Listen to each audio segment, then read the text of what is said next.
You didn't want to believe it.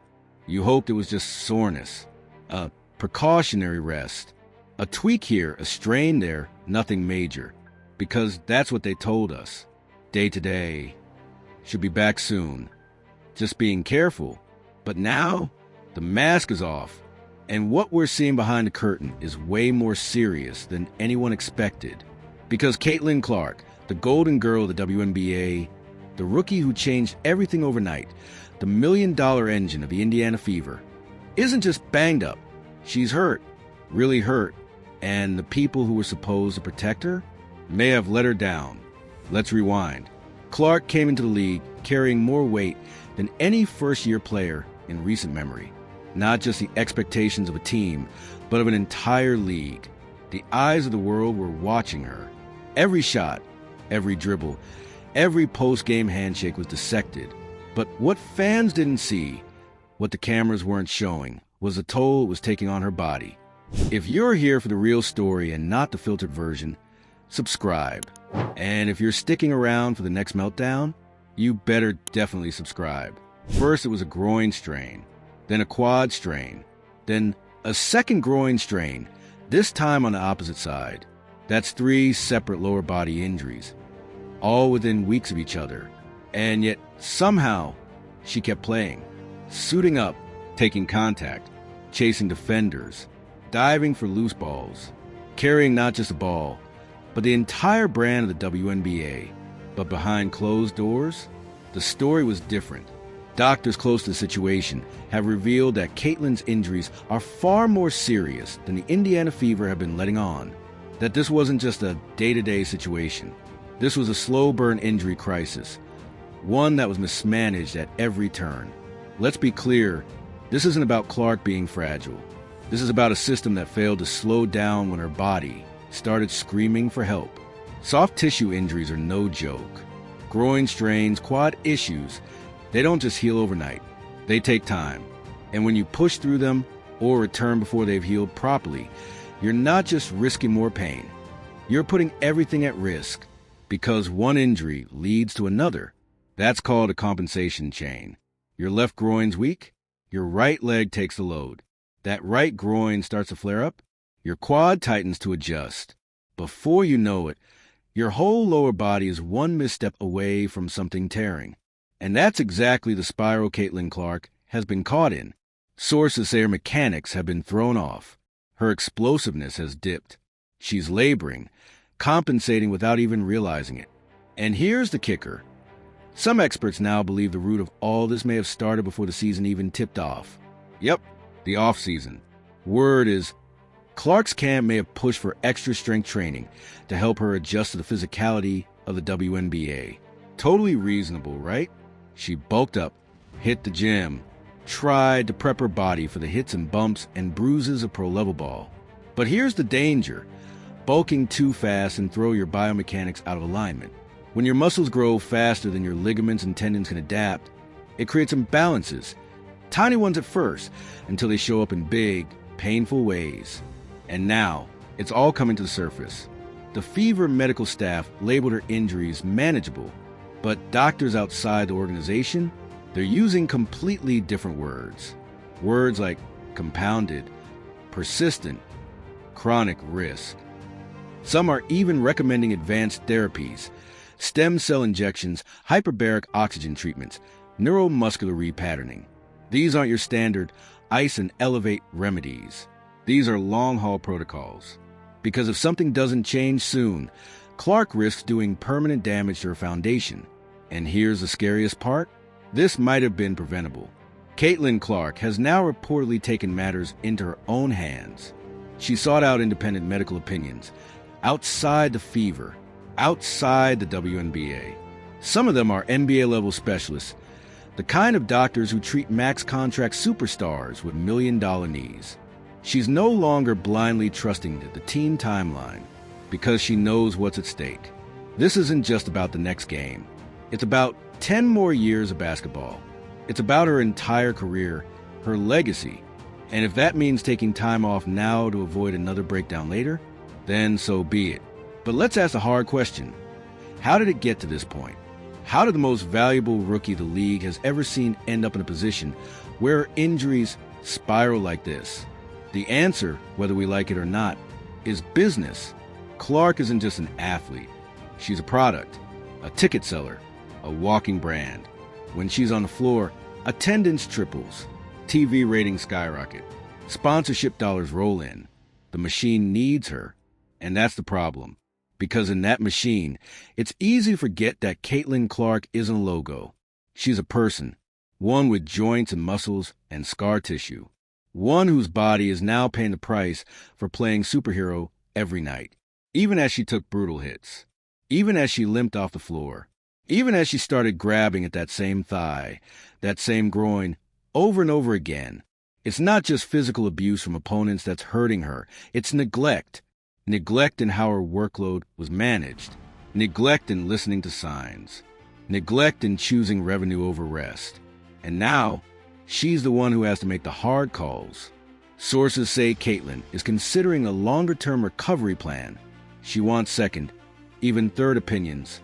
She's weighing every option, from extended rest to advanced treatments, to make sure her return isn't just fast, it's safe. Because another re-injury could be devastating. Not just for this season, but for her entire trajectory. And fans? They're torn. Some are furious at the team for mishandling her. Others are worried that Clark pushed herself too hard, trying to live up to impossible expectations.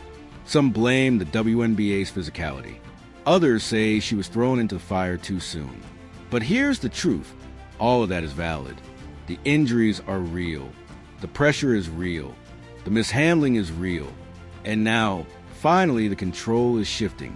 Caitlin Clark is no longer leaving her body in someone else's hands. She's drawing the line. No more day-to-day fluff. No more, she might play tomorrow, half-truths. No more pushing through for the cameras. This is her career, her future, her body, and she's reclaiming it. So here's where we are. Multiple injuries that weren't properly managed. A compensation cycle that's making each injury worse. A young athlete caught between recovery and responsibility. And now, a pivot, a decision to take healing into her own hands. Caitlin Clark may be sidelined right now, but what she's doing, this is leadership, not just for herself, but for every rookie who comes after her, every player who's told to tough it out, every athlete who's treated like a marketing tool instead of a human being. Because this isn't just a cautionary tale. This is a turning point. And if you're a real fan of Caitlin Clark, not just of her highlights, but of her health, her growth, her humanity, then you're rooting for this break, for her to pause, to rest, to come back not rushed, but rebuilt. Because when she's healthy, she's unstoppable. But first, she's got to heal.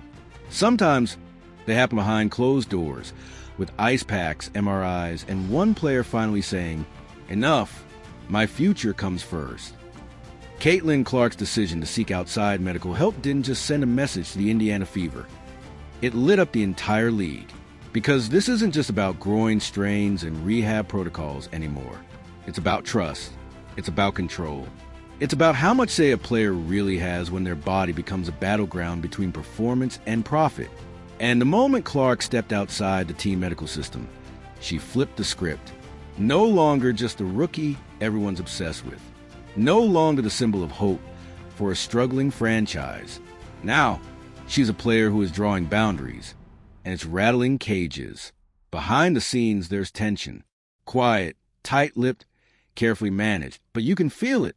The Fever staff knows that Clark's absence impacts everything.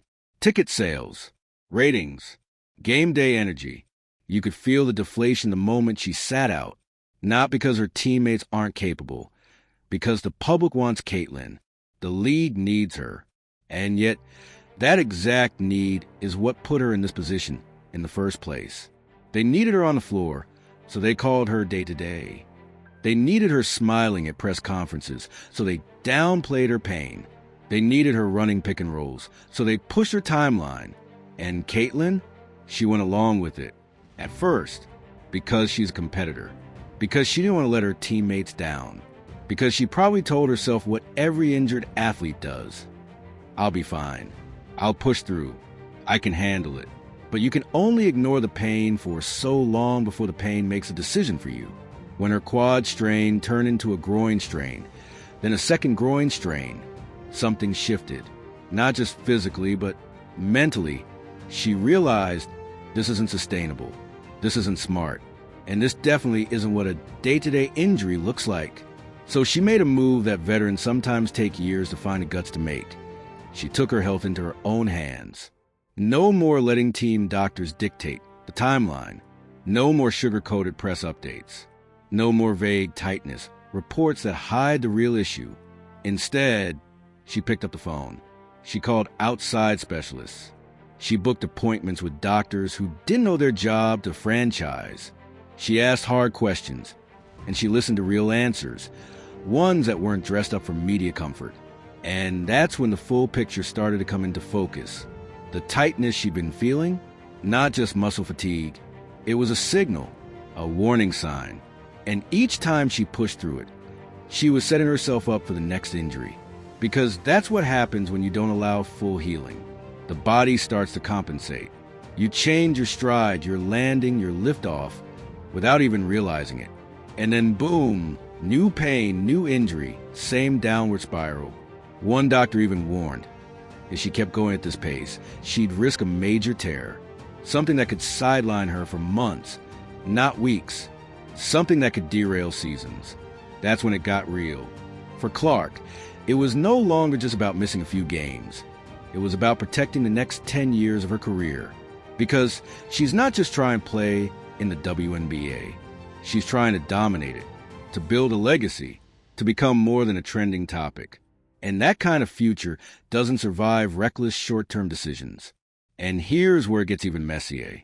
Some of the recommended treatments are unconventional, at least by WNBA standards.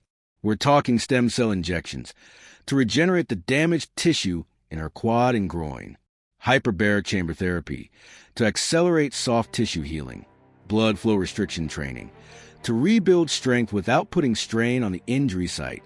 This isn't rest and ice territory anymore. This is advanced medicine, the kind usually reserved for elite NBA players or Olympic-level rehab. And Caitlin, she's reportedly all in. Because if there's one thing she understands now, it's this. No one is going to protect her body better than she will. And that realization, it's changing the way other players are watching her situation. You better believe other WNBA athletes are paying attention because they've all been there. The nagging injury that gets minimized. The you're good to go gnaw from a trainer when your hamstring is still screaming. The subtle pressure to play through pain because the team is short-staffed and fans bought tickets. Clark's decision to say, no, I need better care, is giving others permission to do the same. And as for her teammates, the vibe is complicated. Publicly, they support her. They want her healthy. They've seen her grimacing after plays, watched her wince when pushing off that left leg. No one questions her toughness. But behind closed doors, there's a shift in energy. Without her on the court, others are stepping up. Sophie Cunningham, Kelsey Mitchell, even bench players who normally get limited touches. They're being asked to do more. And they are. They're not waiting for Clark to come save them. They're finding their own rhythm. And that balance. Caitlin taking space for herself while the team learns to win without her is exactly what the squad needed. Even if it came at a painful cost, it's forcing everyone to evolve. Caitlin's learning to set boundaries. Her teammates are learning to lead. The coaching staff is being forced to develop schemes that don't rely on one player's gravity. And the fans? They're having to face the uncomfortable truth that cheering for a star doesn't mean demanding she risk her body for your entertainment. Because when she's gone, when she's sidelined in a hoodie, wrapped in ice packs and shadows, the silence is deafening. So what happens next? That depends on how far Clark's willing to go to protect her future. If she follows through with stem cell therapy, we may not see her back for weeks, maybe longer. If she listens to the independent specialists, she'll likely be on a rehab plan that prioritizes long-term health over short-term optics. And if she sticks to her convictions, she might even clash further with the Fever medical staff. That's the gamble. But it's a gamble worth taking. Because let's be brutally honest, If Clark pushes back onto the court too soon and suffers a major tear, it's not just the Fever that suffer. It's the league. The fans lose. The sport loses. And most of all, she loses. So this is her line in the sand. No more smoke and mirrors. No more pretending day-to-day is a plan. No more pushing through to satisfy corporate sponsors or Instagram algorithms. Just healing on her own terms. And yeah, some fans might be frustrated. They want to see her play. They want the highlights, the logo threes, the buzzer beaters. But real fans, the ones who care about more than a stat line, they'll understand that this moment right here is where greatness is actually forged. Not in the game she plays, but in the game she chooses to sit out. Because what Caitlin Clark is doing now, it's not weak, it's not selfish, it's not dramatic, it's strong, it's smart, and it's necessary. Because her story isn't meant to burn bright and fast. It's meant to last. Here's what nobody's saying out loud, but everyone's thinking, what if Caitlin Clark just walks? Not today, not next week, but soon. Because when you look at the decisions she's making, the second opinions, the high-level treatments, the quiet distance growing between her and the Indiana Fever medical staff, it's not just about healing anymore. It's about independence. It's about autonomy. It's about laying a foundation for something bigger than basketball in Indiana. And that idea, that Clark might someday take her talent elsewhere, whether to another team, another league, or a private basketball venture altogether. It's keeping a lot of people up at night. But let's back up. Right now, she's still officially on the roster, still part of the Indiana Fever system. But in practice, she's orbiting outside of it. Her rehab process has become its own separate universe. Specialists, NBA-grade recovery plans, and timelines that have nothing to do with the team's agenda. Sources close to the situation say she's declined multiple pushbacks from team trainers. She's been clear. She'll return only when her body says it's ready. No more media pressure. No more day-to-day nonsense. No more managing public perception while limping through practice. That boundary, it's personal, but it's also political. Because let's be real, this is a league that's trying to survive off of Clark's shine. And that shine is dimmed every day she's not on the court. TV networks are nervous. Advertisers are quieter. The Clark bump in attendance is still real, but the energy, not the same. Which is exactly why some insiders have whispered that the Fever may have tried to nudge her back a little early. Not forcefully, but subtly, the way teams do when they say things like, "You're looking good," or "We could really use you out there." Smiles that hide stakes. Friendly voices that carry a ton of pressure. But Caitlin's not 19 anymore. This isn't college. This is a career. And she's finally treating it like one. So now we're in the middle of a slow-burning standoff. On one side, the team, they want their star back. The coaching staff is reworking lineups every week. The trainers are on eggshells. And the front office, watching their million-dollar investment recover on someone else's terms. On the other side, Caitlin, calm, focused, refusing to rush, doing the work, quietly, consistently behind the scenes, but only when her people say it's time. And somewhere in the middle, the rest of the players. Because this isn't just Caitlin's story anymore. It's affecting everyone on that roster. Sophie Cunningham, Kelsey Mitchell, Aaliyah Boston. They're stepping up. They're grinding through back-to-backs. They're giving post-game interviews filled with vague answers about chemistry and next woman up. But the elephant in the room is still Caitlin. And the question is, what happens when she's ready? But the team dynamic has changed. Think about it. This version of the Fever, it's finally starting to gel without her. The offense is more balanced. Roles are more clearly defined. There's no over-reliance on one player. No spotlight pulling everyone into the shadows. So when Caitlin does return, how do you reintroduce her without breaking that rhythm? Because one thing's for sure, you can't bring her back as just another player. She's too big for that. Too loud, too watched. Every pass, every possession with her on the floor becomes national discourse. That pressure doesn't go away. It follows her. And yet, if you force the offense through her too quickly, You risk undoing everything the team has built in her absence. So yeah, the vibes are complicated. And Caitlin, she knows it. That's why she's not rushing. Not just because of her body, but because of the timing. The truth is, she's watching, observing, studying her own team like a point guard would. She's asking herself the same question fans are wondering. What version of me do they actually need? Is it the guns blazing scorer from Iowa? The player who shot from the logo and ran the game like it was a playground? Or is it the evolved version? The pro, the facilitator, the floor general who can blend into a system instead of being the system? And that internal debate is happening in real time. Meanwhile, the league is holding its breath. Because if Caitlin Clark doesn't feel supported in Indiana, physically, medically, emotionally, it raises a much bigger concern. Can the WNBA even keep her? You laugh now, but think about it. What happens if this cycle continues? If the league keeps asking her to carry the load, sell the tickets, eat the contact, and play through pain without giving her the superstar-level medical care she deserves? What happens when her camp starts fielding offers from overseas clubs, from private leagues, from billionaire-backed ventures that promise better facilities, lighter schedules, and full control of her brand?